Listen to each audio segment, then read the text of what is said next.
that procurement is the acquisition of appropriate goods, works, or services at the best possible total cost of ownership to meet the needs of a public entity in terms of quality, quantity, and time. When you look at that description, it has so many aspects that has to be looked into. Maybe who is acquiring, what is being acquired, what kind of service or good is being needed. First of all, there has to be a need, then how will that need be addressed? Globally, public procurement accounts for roughly 60 to 80% of most budget of public entities. That most budget is spent through procurement. And that is why emphasis was put on the Act 2015, or that is why there was need for people to be sensitized about this particular act and how it can be implemented.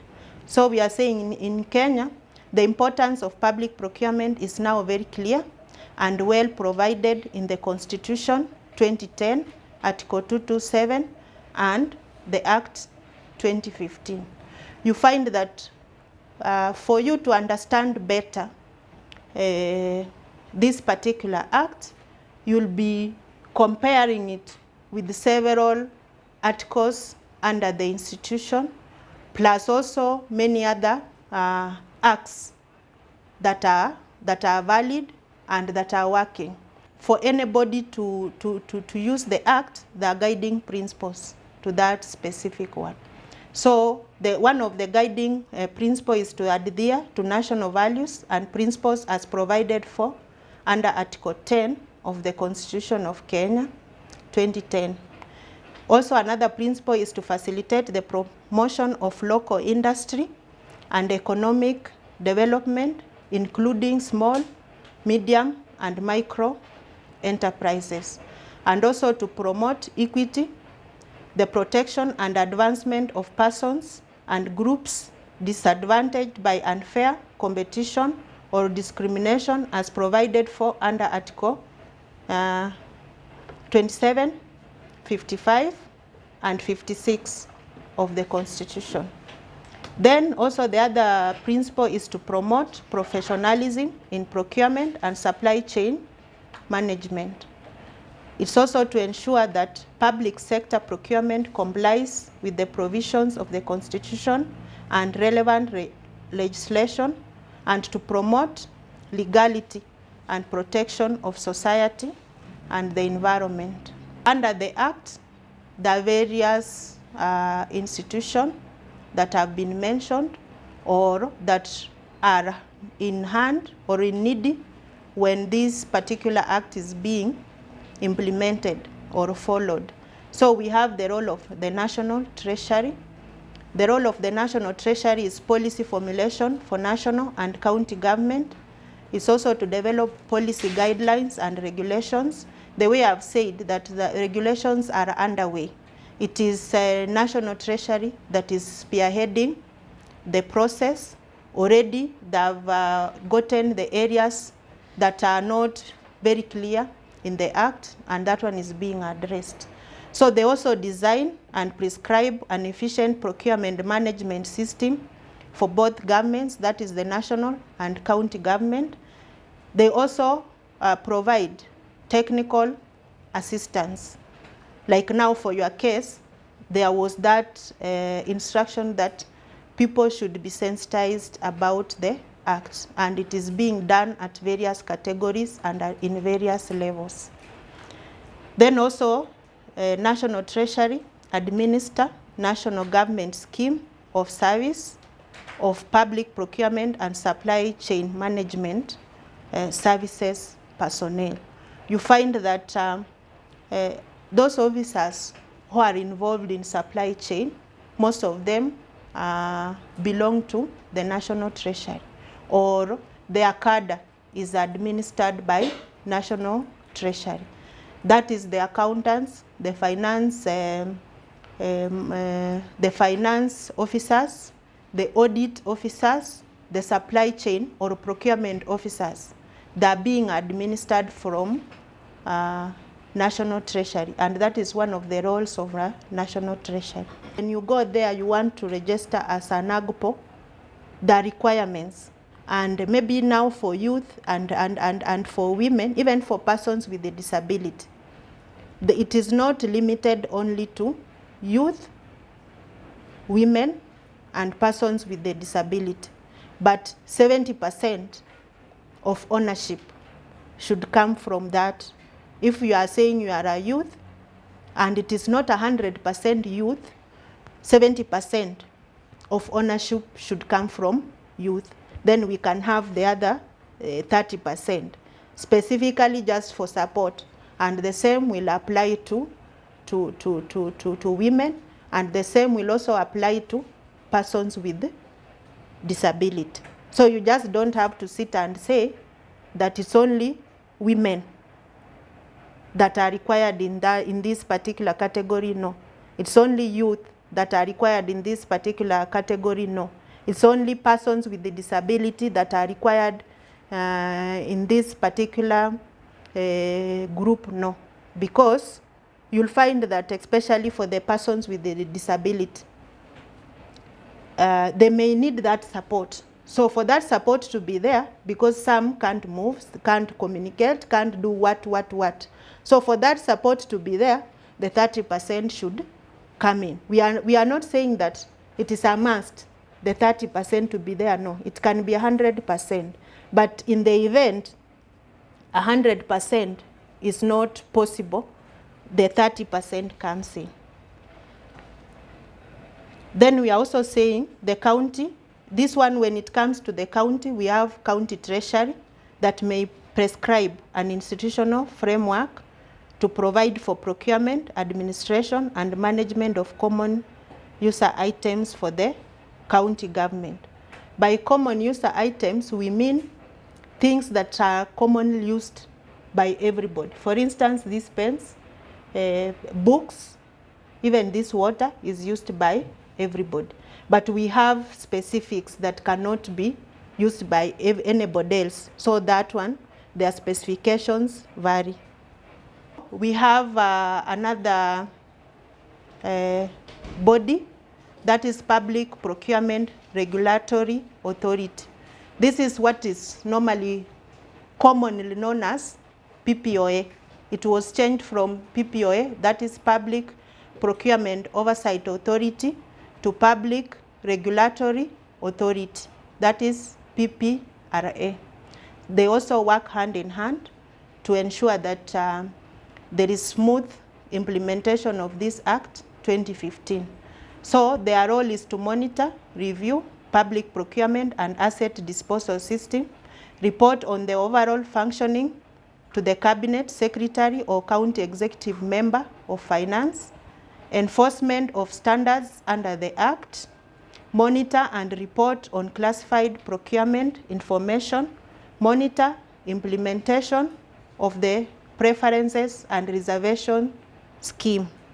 Then they also develop standard public procurement and asset disposal documents and formats. You find that the PPRA, they are very key when they are developing the standard documents that most public entities, procurement entities use. For instance, the tender document, they have to approve, or there is the standard, they issue standard tender documents that needs to be used. This one is just to ensure that there is conformity. So it may just be customized to suit a certain organization carrying out any procurement, but it has to conform to the standards issued by Public Procurement Regulatory Authority. Then they also investigate and act on complaints on procurement and asset disposal. Sometimes there are complaints that this one was issued unfairly, or we are not getting this kind of service properly, or this is done in this way when it's supposed to be in that way. Those complaints are taken to PPRA and they're addressed. So when you want to participate in any tender anywhere, there must be an invitation. And this one will serve both for the tender and request for quotation. Because even when there is a request for quotation, you are invited to offer your quote or your services. So if it is for tender, we are saying that the procuring entity shall publish an invitation notice to candidates to submit, to be either to be pre-qualified, because if it is a pre-qualification process, it is still a bidding process.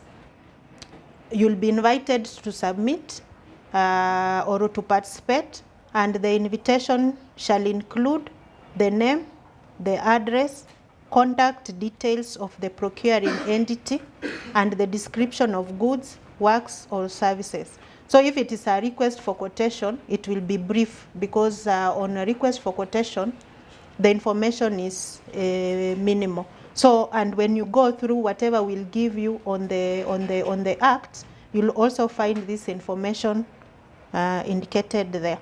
So it will also have the location and the deadline for submission. Location and deadline for submission is critical, because you find in a building like this, if you are told to submit your documents on 14th floor and you submit on 4th floor, you lose, because by the time you are realizing, maybe it has already closed. And once that time passes, you will not participate. However good your document was, you are locked out. So it is important to consider or to take keen of the location and date of submission. Then of course, the time of the contract. Sometimes it is indicated briefly in the invitation.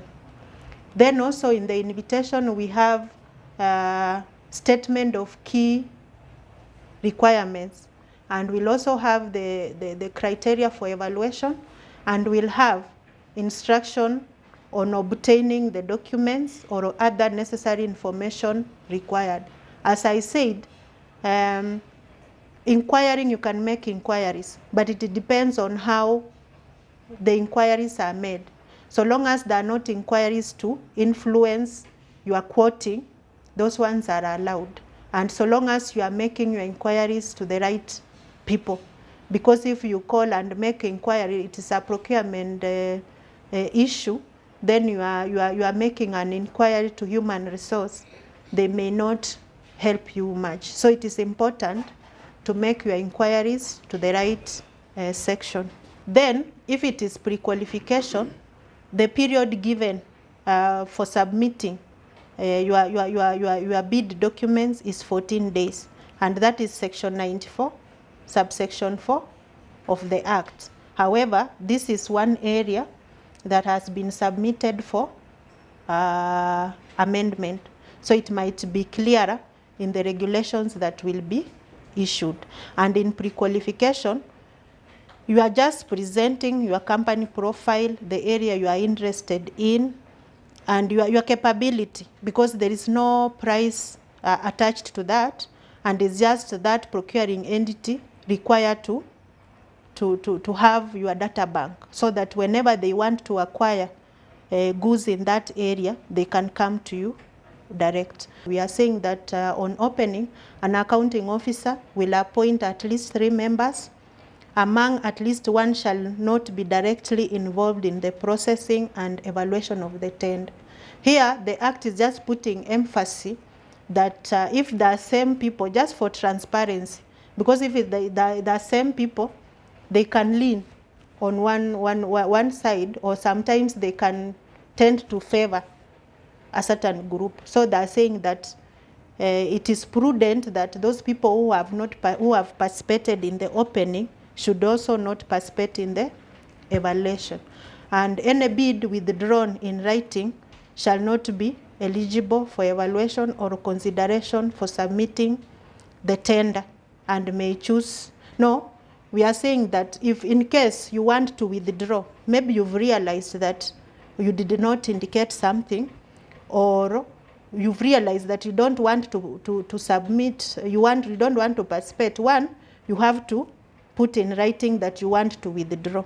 And if you withdraw, then you will not come back again and say you want to participate. And during opening, those ones who have participated are now called candidates, are allowed to attend the opening. You may choose to attend or send a representative.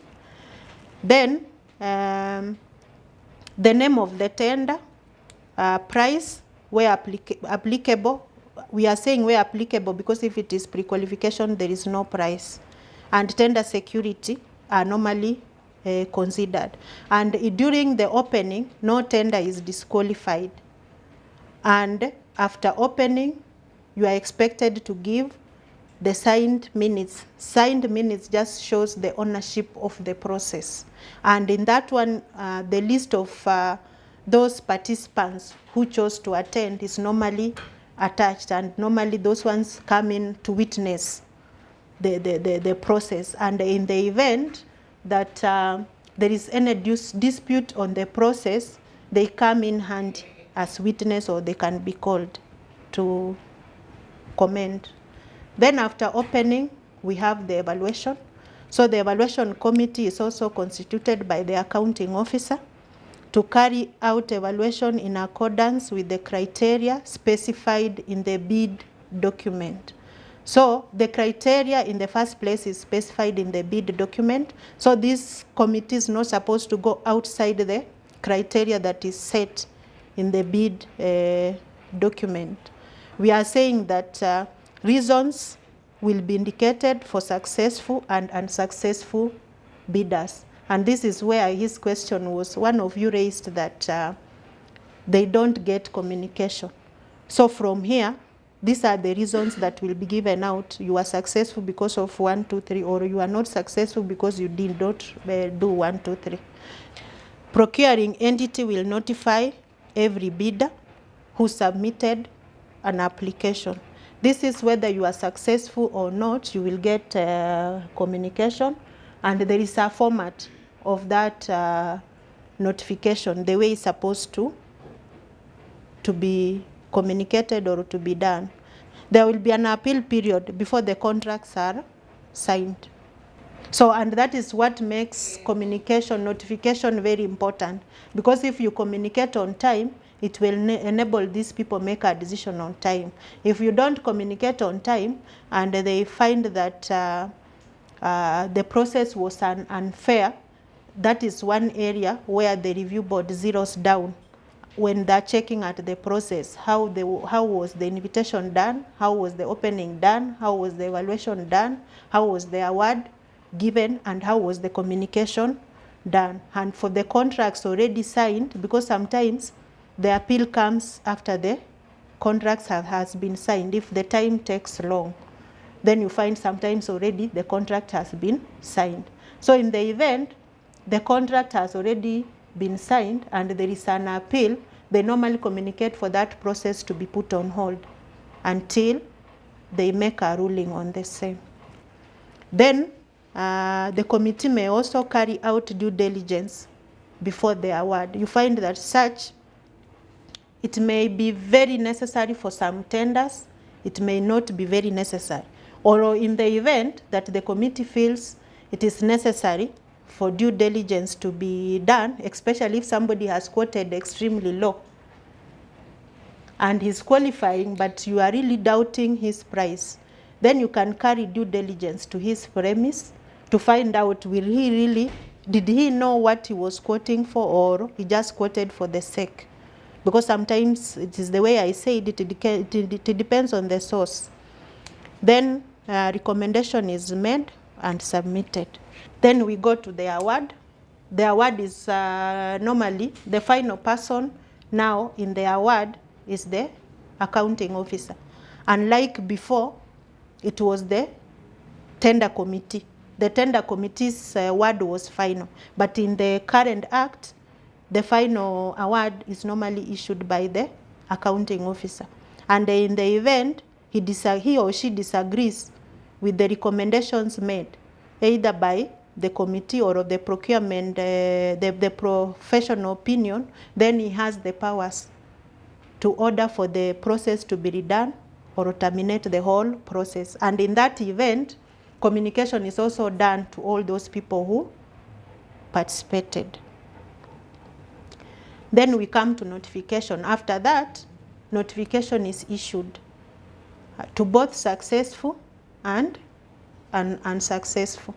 And there is an appeal period after which the contracts are signed. So this is the time after receiving notification. If you really have anything to say about the tender, you do that within this specific period and to the review board.